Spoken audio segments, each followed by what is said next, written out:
But I'm just too afraid that I'll be wrong. I overthought you. I can't drive my way. Oh, it's such a shame. Welcome back to season 4.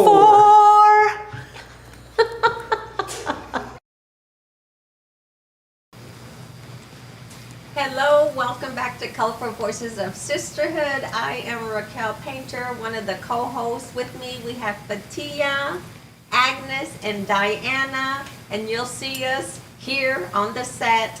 And how you guys been? Good. Busy. Well, Busy.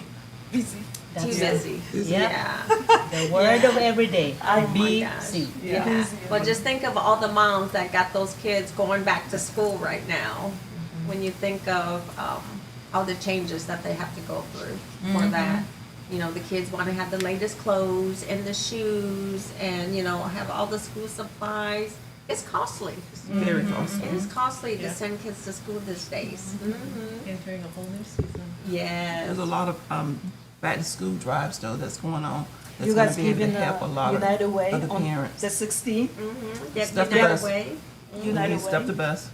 and churches. Yeah, which churches is are like- doing it. yes, Yeah. That's awesome. Yes. I've been telling It's so- people, my community, on the 16th, we're gonna go to Road. Yeah, Walmart on Yes, Yeah. from 10 to 6. Yeah, you see? Look at And Fatia. bring your child. You got it all down. Yes, I say So they can take pictures. I'm gonna be there too. Yeah. Raquel, she's gonna say, Fatia, that's not for you. You know, it is just so amazing that communities are just coming together, helping one another for the kids. Yeah. We're helping the parents as well. So one thing different from United Way's Alonzo County Stop the Bus program is our supplies go directly to the school social workers. Yes. Because even though there's a lot of backpack giveaways going on, sometimes the children who do need it never make it theirs. Whether it's transportation issues or the parents are working, unable to take them. So when the teachers notice children in class without the supplies they need, it's like Christmas morning the next day. They'll show up and they have their supplies right there on their desk. And I'd like to good. personally thank United Way because sometimes they have so much leftovers and they give it to me because I have a foundation in the Philippines and I send it over there. very nice. Kids are just glow Yeah, with yeah. smiling faces. Is that like an orphanage over there? Agnes, or Elementary is it- school as well, just like here. Oh, But they okay. don't have things. They just have a Yeah. plastic bag. You know, the Ziploc, they'll put their pens and paper in there. They don't have any backpack. So thank you, United Way, for sharing the blessings as Oh, well. yeah, most definitely. Because it's important that children have the tools they need to learn. You know, a lot of times we don't think of it that way, but you know, electrician does not go on a job site without the tools they need to do the work. And children need those items.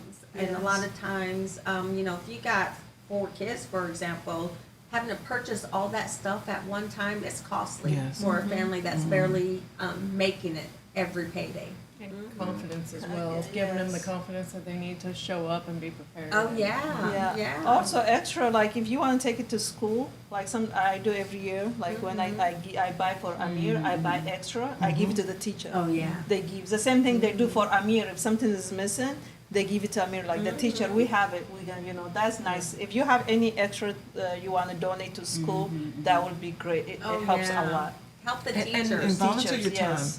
Because, you know, going back to school, now bullying starts. You know, sometimes I like school to happen because sometimes the kids only get a chance to eat when school is in. Yeah. So you also have bullying. So if you have extra time, go and volunteer at the school. I think adult prison makes a difference Oh, I agree. You know, I think it in really schools. lets the children see that their parents are invested too. in their Take lunch, education. I sometimes go take lunch with I remember Amir. you do that a Yeah. lot. I Yeah. did with Yasmin, I did with Hamza when it was high school. I just love being in the cafeteria. Yeah. Just I cry, I tear, like they're just innocent. They share, you Oh, know. they're Can I great. have that? Can I have that? It just it melts my heart because I didn't have that. Right. Growing up, I didn't have that. Now, you know, when I go to school, I'm like, they're supposed to be in here, learn, Mm-hmm. being Yeah. kids. But they are learning when they're at the table. They're sharing. They're talking. I mean, yeah. Then they tell me like recess, I go out with them. Sometimes I go with my high heel. I have to take my high heel and run it. No, for real. I just run with them. Play soccer with them and just it Makes a difference. Yeah. Put your right down and volunteer at the schools. Yeah. Yeah, I but think nothing. it cuts down on crime as well when you're there. You know, it helps out the teachers and everybody. Yeah. It does. When I do that, the teacher they just sit there. I'm just the one running with every class. Yeah, it gives them a break, but I mean, because I give it to the teachers. I couldn't imagine 30 kids at one time and you're trying I to can get them do it. all to They do must the have same a lot I of can do it. patience. I can do it. You gotta have patience. Patience, is the discipline, tolerance, all that. Some children just hit you from the back without even knowing, you know. Oh, yeah. No, yeah. really, they do. We know there's some kids out there. No, they do. When I used to work And you know daycare, if it's your kid. Train them. I'm telling you, daycare, when I used to work daycare, preschool, some teachers, they used to faint. No, for real, caregiver, they used to faint. Ambulance, we have ambulance once a week, 3 times a week. Oh, wow. Yes. Oh, my. Yeah, they have a special class. Uh-huh. The children act like that. They have their own space that they sit. Oh, yeah. You have to have Well, if they're patience. disturbing the other kids, Yeah. they would have to separate them because now you're affecting everybody else's learning. Yeah. So I definitely see that. You have to have patience, loving, all that to work with children. Not everybody, you know. You have to be a special. I'm not saying some people work to make money, but it requires a lot of you to give to those children because some children have their own issues. You Yeah. know? So yeah. And a lot of times teachers come out of pocket too, Yes. especially if there's certain activities that need to be done and they don't have the resources there. They come out of pocket for A that. lot of times, especially in my country, I'm sure in your country too, Fitia, because a lot of teachers, they usually don't eat sometimes because they have to share their food to the Oh, children yeah. that don't have any food. I'm glad you say that. I'm glad you mentioned that too. Yeah. I remember one of our Children Healthy Eating on the Weekends program recipients. They get their bag of food for the weekends, and we put some snacks in there for them. Well, she would save her snacks for snack time at school because she was getting bullied because she didn't have a snack. So a lot of times, I mean, it's a great idea that, we got snack time at class, but not all kids can afford a Right. snack. No, back home. So that falls on the teachers Yes. a lot Yes, of times. in Ethiopia we have 2 shifts at school, morning and afternoon. So we get released like around 11:30 before 12 o'clock. Some of them they don't have food to eat, so what they do they snatch from other children. I was one of them. There's this. Fatia. There's the truth again. Yeah. See, that's Once why again, there's the that, truth. that's why that monkey. Because That's monkey. why that monkey took your Listen, food. when you are monkey- the that survivor, monkey you gave her find payback. everybody. You eat it, they just. But you know what's funny also is there's a lot of kids also that yeah, we need to go back to school, but there's a lot that I Here know. they give you. There's a lot of teenagers also that I know that they cannot wait to go back to school because Because of the why? Because we don't want house chores. We don't want to. They rather want to go back to school. So that's good. Wow. Yeah, socialize. Yeah. Probably friends. But we'll go ahead and get on our discussion for today, which is inspiring life stories. Our special guest today is Jenn Edwards, and we met by chance on a project that United Way is working on, the Welcome Home initiative, where we're working on getting an abandoned hotel and transforming it into transitional housing for our homeless veterans, our personnel returning from incarceration, and our youth aging out of foster care. And Jen was very interested in this. We had a discussion, and I'm telling you, she inspired me. She is a recovering alcoholic and addiction. She was homeless. She lost her children, but she found God. Amen. She found God, and her life has changed. She got her children back in her life. She is, those of you that are battling addiction and alcoholism know that's an everyday fight. So she's fighting every day for that. But she also graduated from community college. She's working on her bachelor's degree, and she's visiting women in similar situations that are in our local jails. I mean, so to me, what an amazing guest to have on the Yes. topic for today. Jen, welcome. Thank you, ladies. Welcome. Welcome. Yes. Thank you for having me. It is an honor to be here. Where do I start? Where Yeah, do you? go ahead. So my name is Jennifer. I go by Jen.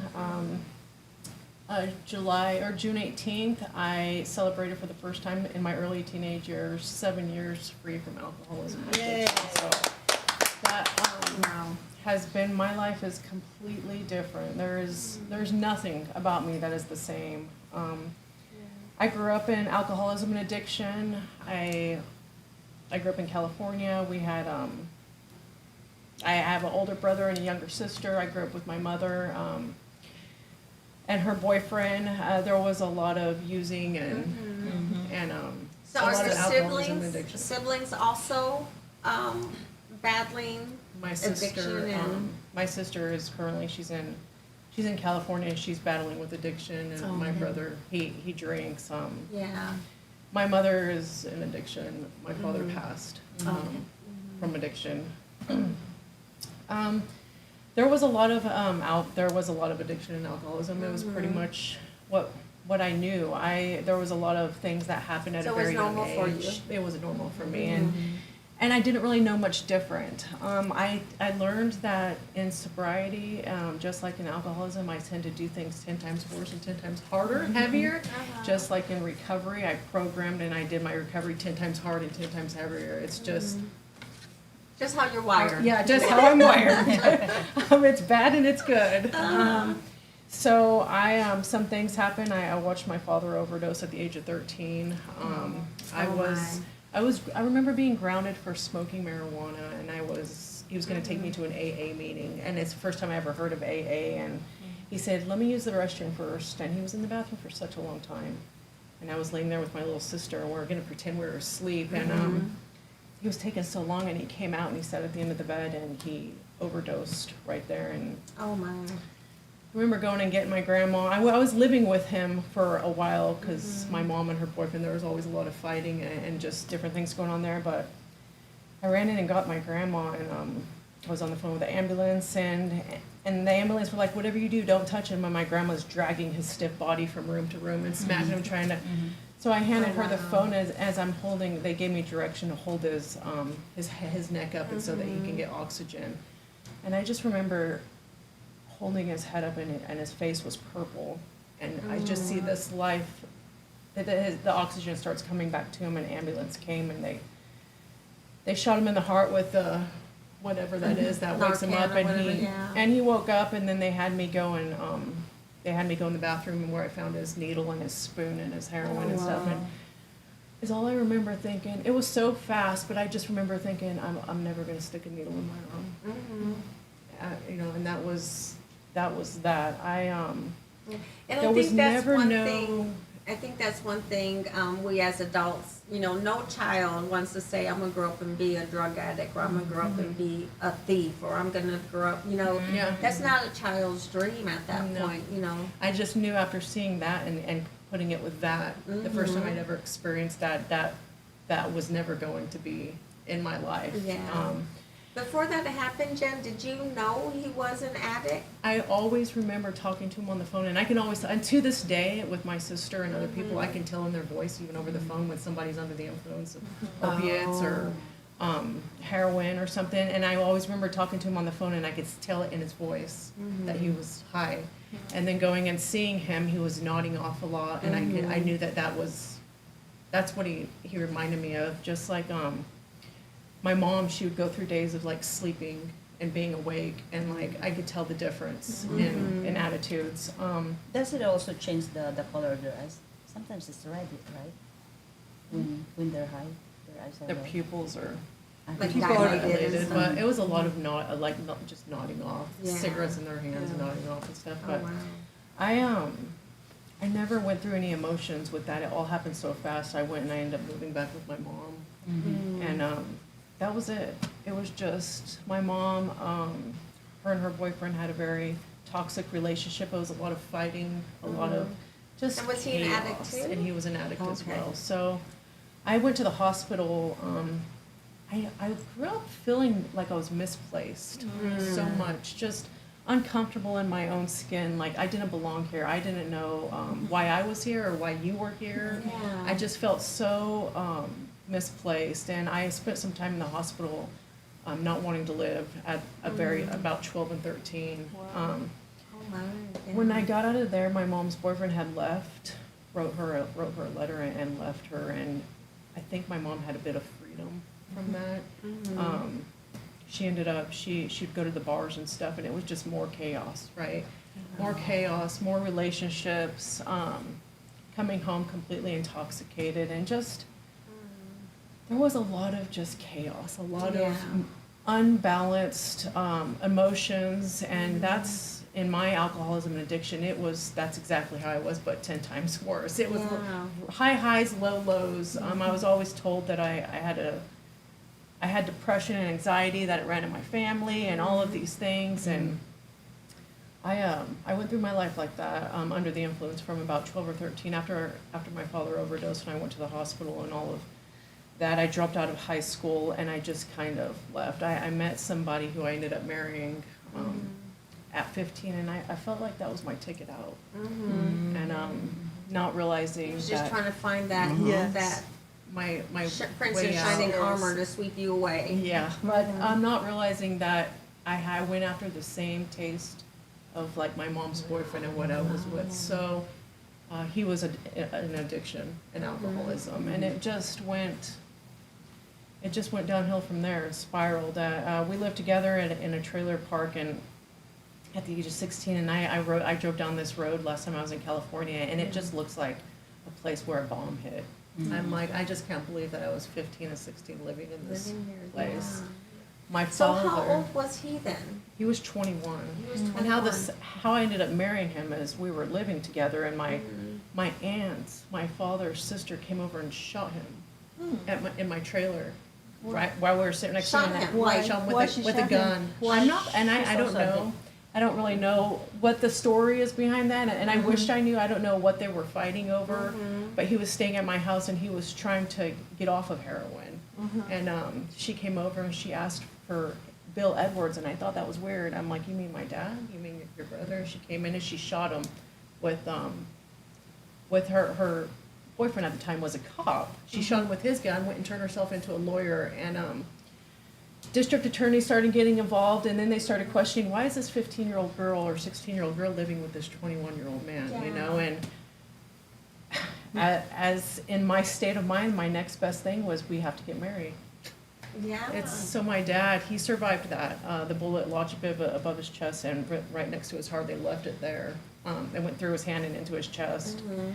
And it was like I was completely detached from that moment. Wow. Just watching from the outside in, and I'm just thinking of all the traumatic Trauma. All of traumatic these- events you a lot of experienced. unresolved issues, right? A lot of unresolved things happening, and I just so my dad survived for that, and then we went to Las Vegas and he signed me off to get married. Wow. Oh, Yeah. age 16? At 16. That's Yeah. 16.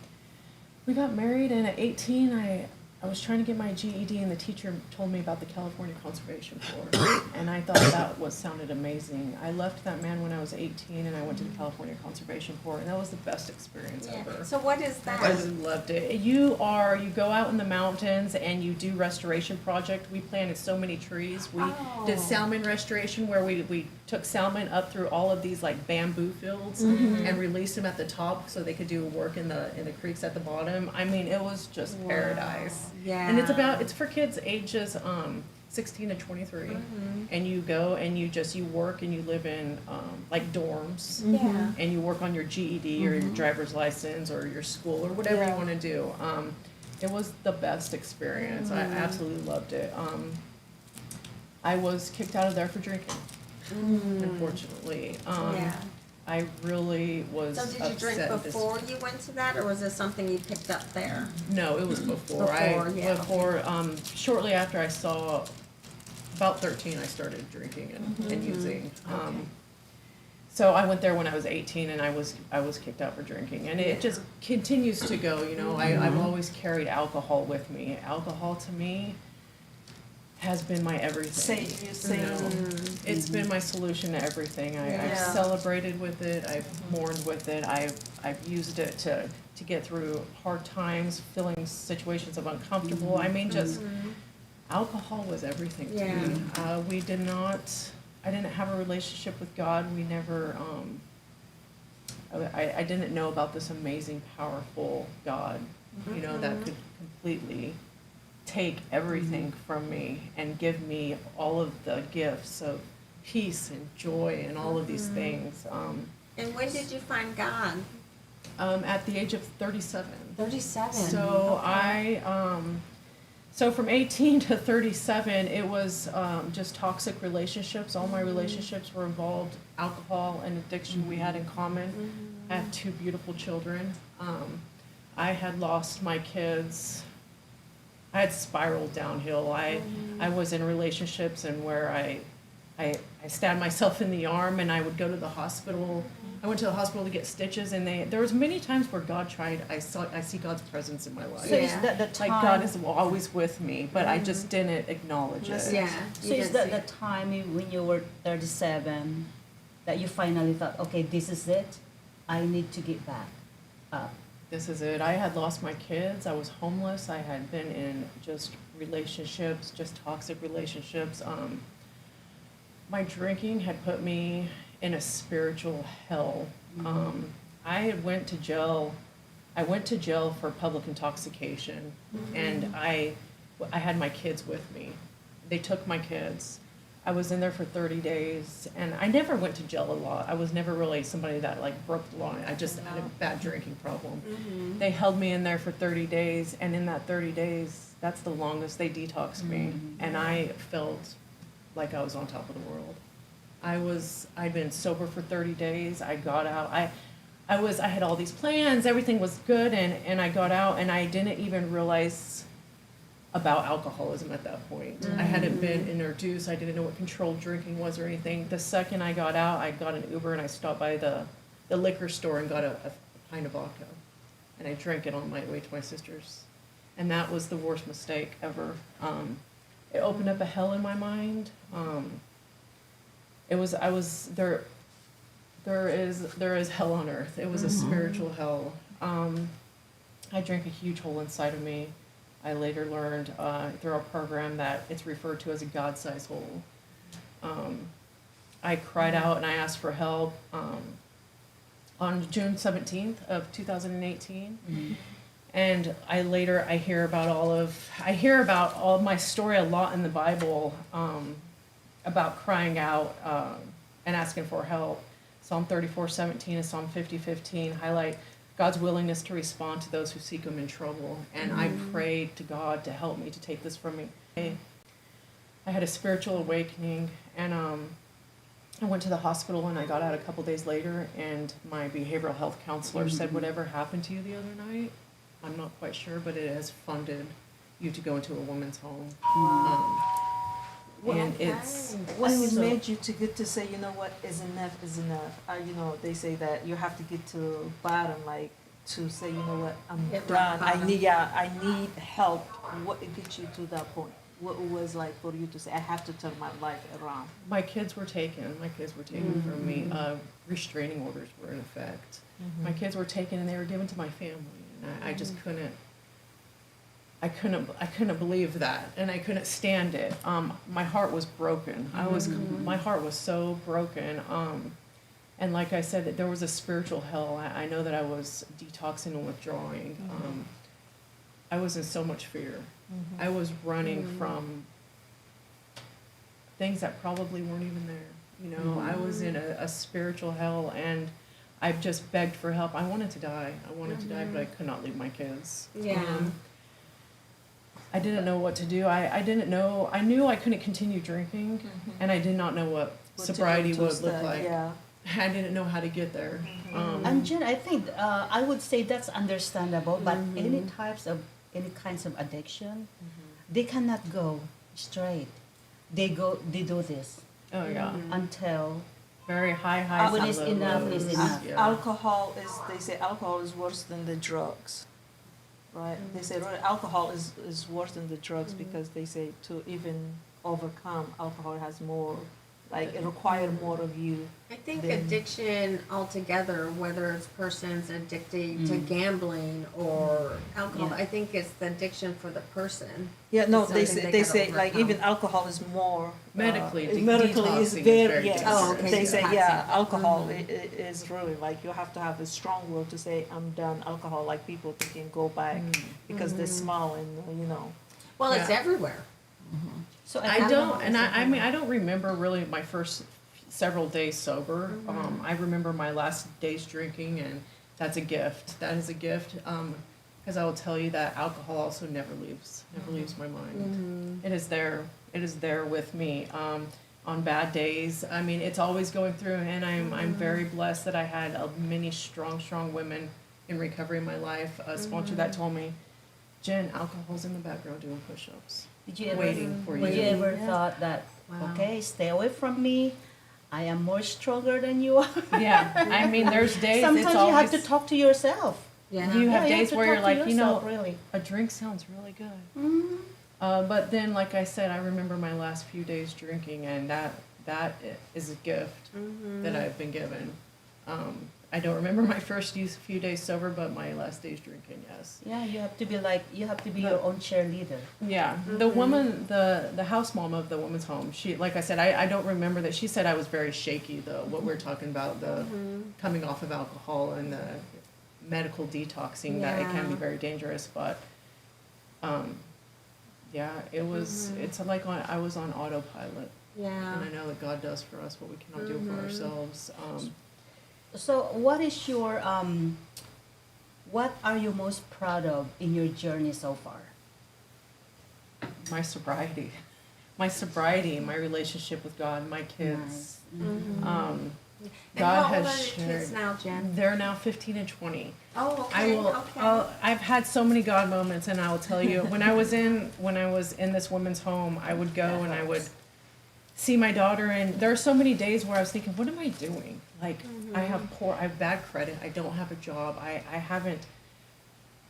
don't even know where do I start. This mountain is like right here, right? And how am I gonna get over you it? cope, My family support, my kids were where they were at. It was like they were in just everything.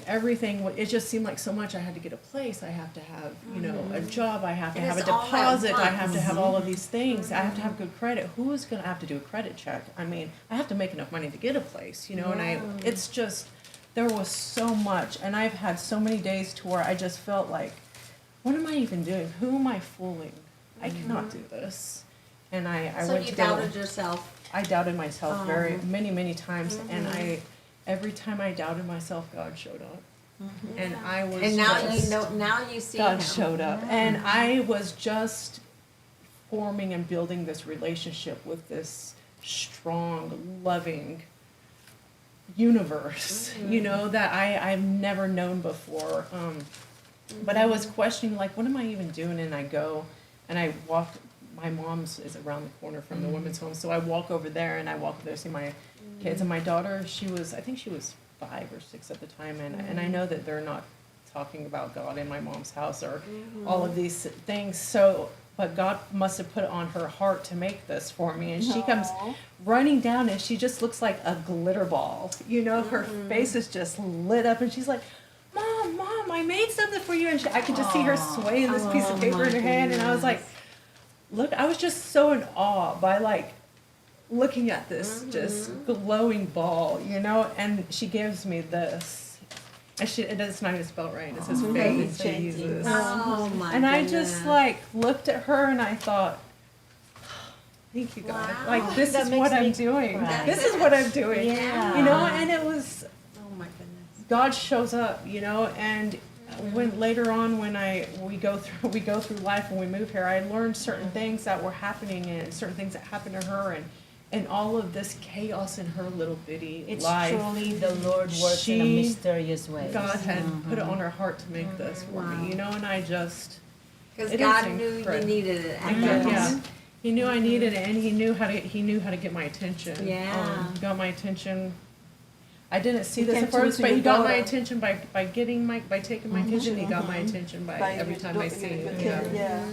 My son, the Child same shall lead thing. you. Yes. Yeah. I would go. We were talking about school. Like I would have a tough day, and I would always like to go and eat lunch with him at school too. But I would take a break and go and have lunch with her, and she would be standing in line. She's like, "There's my mom! There's my mom!" And I'm just like, "This is what I'm doing." I mean, Yeah. I'd been there so many times, but I was under the influence, and I never saw it. And I'm sure she acted like that every time. Yeah. But this is the first time I had actually You seen saw it. her. There were so many things I would like to. So with your kids, you know, because they were young at the time, what do they say now? Do they They- remember that time period when you was on an addict and on alcohol, and do they They remember do. that time? My son was, let's see, 20. So he was 13, I believe, whenever I Oh, got yeah. sober. Old So enough to he remember. actually took. He later told me that he took my 1-year coin to his show and tell at school, in high school. Oh my And gosh, he he said was he so couldn't- proud of He you. couldn't think of anything to share, but he took this coin and he gave it to showed it to his teacher, and he said, "My mom's sober." Oh Wow. my gosh. Like That's powerful. That is. That's powerful. And that's just Wow. another For him another to guy. understand Yeah. at that young age the importance of Yeah. that. Yeah. Wow. But children, they see, they sense, they know. They know, They and really they know. Like it's the same you experience that when you're 13 and your dad, you saw all what your mom and your dad they were going through. It's the same things your children see, and that's what hurts the most, right? You experience it with your family now as you have your own children go through that too. Yeah. But I love it, Jen, because you broke a cycle. Yes. Mm-hmm. That's a strong Yes. woman. That is, Broke yeah. a cycle with your Yes. children. God is good. It's God's story. You know, it's not. There's so many different Corinthians. In 2 Corinthians, it says that we are letters from Christ. We're letters of recommendation of the Holy Spirit written on our hearts, of God's good work in transforming our lives from something that is completely in the dark to something that is completely in the light. It's Yeah. just, there's nothing, it's evident, you know, that there's a power greater than us that can help us and get us through anything. Yes. All of the autopilot, and God does for us what we can't do for ourselves, like being dropped off. I went to AA. AA is a huge part of my story. God took the obsession for me to drink and use. I woke up out of that hospital and I was placed in that women's home, and it was like I was on autopilot. I went into AA where I learned how to live one day at a time without a drink or drugs. So it's like he took it from me and put me where I needed to be, and it was just a tribe full of just loving people. And I sat in the corner, and I sat in the corner, and I always wore a baseball cap. I was so uncomfortable in my own skin. I didn't want anybody to look at me. I always wore a baseball cap, and every single time I sat in a meeting by myself in the corner, I heard a part of my story. And I was like, I'm exactly where I'm supposed to be. I slowly, and they just welcome you with love. I ended up going to church, got introduced to church, and became highly involved in that. And I heard the praise and worship songs, and I would just hear parts of my story. And it's just incredible. It's the spiritual journey. It's a wild ride. Oh, yeah. Yeah, It's a You know, wild ride. and there's so many women that are going through this right now, you know, fighting some type of addiction. What would you recommend to yeah, them? that's what I was What trying would be to their ask. first step in Keep going. Surround. Keep going. Surround Surround yourself. There are so many women out there from all different walks of life. I mean, there's women, there's doctors, there's lawyers, there's teachers, there's that have struggled with alcoholism and addiction. And there's a huge support group out there for women and men. When I was going to court, it was like one repeated after the other, trying to get my kids back, right? It was continued and continued. And I had this woman in my life tell me, "Do you think God brought you all this way so you can leave your kids behind?" And I never thought about it like that. And I was like, "No." She's like, well, what are you going to do? And she's like, you're not going to go out and drink, are you? I said, no. And she's like, why don't you try praying? And I was like, okay. I never thought about that, right? Because I've never, it Because was you never never my walked that way. solution. Yeah. So I prayed and I prayed, and I swear I went back to court, and it was Monday, and I felt like Big Bird walking through the courthouse on Monday. I was all by myself. I could not keep the smile off of my face. Yeah. Everybody was racing to the traffic court and hurrying up to get on time, standing in line, going through the metal detectors. And I was just smiling. I felt so much joy and peace.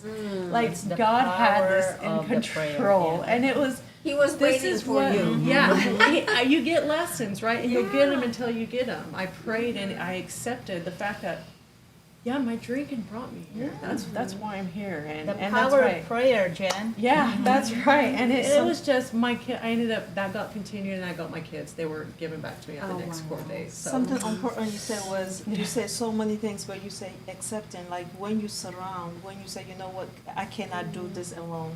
I'm tired, you know, I want to change. When we say we want to change, that's when the changes start. That's when the changes start. That's And what you it's- just say. You say that like you made decision to say this is it. When we say it and is enough, I'm gonna make my life different. That's when I believe personally God is step in to say, okay, now you're tired and you're sick. I'm here to guide you if that's what you want. If it's not, think about how many people really struggle with this addiction. Oh, there's a lot. Different, right? But you have to get to the point and say, you know what? I don't want this life anymore. Yeah. I want to make a difference. Yes. Well, that's the only person who could do that. Yes. for you. Yeah. And yeah. every time I was faced with something difficult, and something that I would normally drink over, and I would pray through it, and every time I got through it, and it was like God just shows up. Walking through Home Depot, that was one of my first jobs. I'll share this quickly. I was having the most difficult time. My roommate at that time had relapsed. My dog, I just got back from my mom, had puppies, and I had, there were all of these things All these happening, and I was stressors like, in life. and I was in a sales position. God put me in a sales position, right, where I walked through I was in sales for somebody that was a isolated alcoholic. It's introvert pretty maybe? incredible in itself. And I was like, God, I just need to see your face today. Show me your face. I was like, I cannot do this. I cannot go into this store, but I have to. And I go into the store, and these gentlemen, about 30 minutes go by, and these gentlemen said, do you know where the moving boxes are? And I said, yeah. And I just walked with them, and we just had a little small talk. And before we separated, they stopped, and they looked at me and said, I just got to tell you this one thing. God loves you. And I was like, Oh my God, I just got and I goosebumps. just started crying. I was like, Oh God my just shows up. gosh. I was just begging Him to show His face to me today, because I can't do this. And those men told me that, and I was like, this is just, I am not alone. Yeah. Yeah, because what happened is you called him, Mm-hmm. and he came nearer and nearer and near to you. You can feel his presence. Yeah, yeah. It And is. Jen, I want to just ask a believe quick that. question. So your person that is your support person, are you a support person to somebody now? Because the scriptures, when you have been strengthened, you go back and strengthen your brother. That's right. Right? Yes, So I- absolutely. To me, you're powerful. The story is your testimony. It's more than a story, it's a testimony of how you overcame. And I believe we all go through stuff for a testimony to actually help someone else. So how do you reach back? I do sponsor women. I'm still Good. highly involved in the That's program nice. in AA. Like Raquel mentioned, God opened up the door last year. I would be in there a year in September. God opened up the door for me to go into the women's jail here and bring in a recovery meeting. I've seen some of them women outside of jail. I've seen one at a DMV. I've seen one at an AA meeting, and one in an AA meeting. I was having a bad day that day, and I was like, somebody said, you need to go to a meeting. And I was like, no, I don't want. And I ended up going to the meeting, and I see this lady there, and she's like, she said something like, I saw her at just the right time, right? Yeah. It was like another God moment, And she's Yeah. like, you always brought so much. I thank you for bringing the meeting to jail. You helped me out so much, and I was like, just seeing you here has made my day completely See? better. This- And it's just a circle. It's a circle. Yes, So which meeting is that? The one by Angela, her name, if I'm not mistaken? I have attended. so there's some at United Way. I kind of go to all of them. Yeah. Okay, Yeah. yeah, I attend one they have every Thursday on, when you go to like towards the Newburgh. It's Angela something, AA. I go, I think I there's go, a I lot just, of I, branches. There's I, different I, branches. yeah, I go support, Yeah, you because know. United Way used to hold the morning session, but they got their own place, so now we hold the evening session. Okay, But yeah, they're everywhere. They have them, Yeah. and I always tell the ladies that I work with, I suggest going to all kinds of different meetings so your support can get bigger and bigger. Yeah, It's and really they got nice. them I online went now there. too. Huh? They have them online now too. for Yes, people. yep, yeah. No matter coming from California to here with my two kids, loading up and leaving. You know, there was something that brought us here, but it was God just opening up another The door door. for us to move no over beginning here. to Yeah. for you. It took me about 3 days, and we came over here, and I ended up buying a house for us with me and my two kids. Yes, First yes. time homeowner. I ended up going back to community college. I dropped out of high school after I saw my father overdose, and that's when I started going downhill pretty bad. And I just I went back to community college in 2021. It took me 4 years doing 1 or 2 classes at a time, but I just did it. finished there. You did it. And I'm going on to Pembroke to do my bachelor's. I'm super Good. passionate about helping others, community and human services. So that's my long-term awesome. goal. Yeah. And you can tell Story people, right And you're I don't look great like what at I've that, been through. Just because you got such a powerful story and you overcame so much. I mean, just in those teenage years, the trauma Yes. that you experienced and overcame to become the woman you are, You are today, today. is just amazing. Yeah.